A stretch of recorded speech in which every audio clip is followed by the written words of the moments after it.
Hello viewers, আর আমরা specially বাক্কা কদিন আমরা ওয়েট করাইছি যে রেনো 13 যে আমার ভাই সাহেব রেনো 13 কোনটা লইছিলা, এটা লইছিলা রেনো 13 তাই তোমরা দেখো। তাই আমার কাছ থেকে এক সপ্তাহ আগে আমরা রেনো 13 লইছিলাম, হওয়ার পরে টাইম লটরি জিতেছিলা।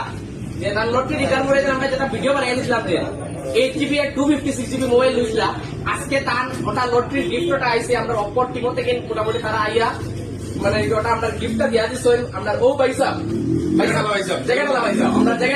সবে দেখছো মোটামুটি মানে পালা ভিউজ আইছে এই ভিডিও তো সবে দেখছোই সবে ওয়েট করা যে কোন সময় লটারি ফাইনালি আনি না আনিতে ফাইনালি আজকে আই গেছি গিয়া এখন লগে তাই আমরা আনবক্সিং করিয়ে দেখাইনি।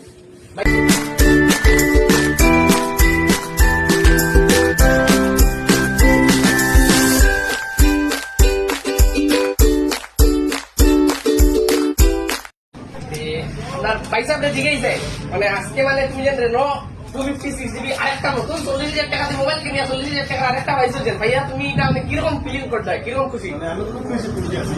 আর কথা হয়েছে গিয়া এই মোবাইলের ভিতরে আমার বেজান রহস্য আছে। আচ্ছা, এই রহস্যটা হইল গিয়া যে আমরা এই মোবাইলটা লইয়া মোবাইল যে সময় লোয়াত আইছি ও সময় যেমন আমার এই বাইর লগে একটা কথাবার্তা হয়েছে যে এই মোবাইলের লগে গিফট কোনটা থাকতো না, আর যদি তাকে হয়তো 100, 150, 200 বা 1000 টাকা পাইমু, এগুলা কোনো বিশ্বাস হয়েছে না যে মানে অপর সাইড টু সাইড মোবাইল দিব বলিয়া। আমার এই বন্ধু আর কি কথা হয়েছে যে যদি সবাই মোবাইল লাগি যায় তাহলে আমার দিলেই ভাই আমি বলছি 100 বার যদি মোবাইল লাগে তোমার দিব, আর টাকা লাগলে আমার।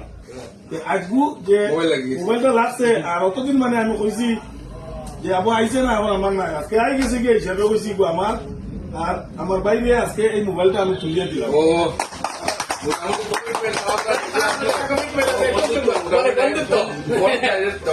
ফ্রেন্ডস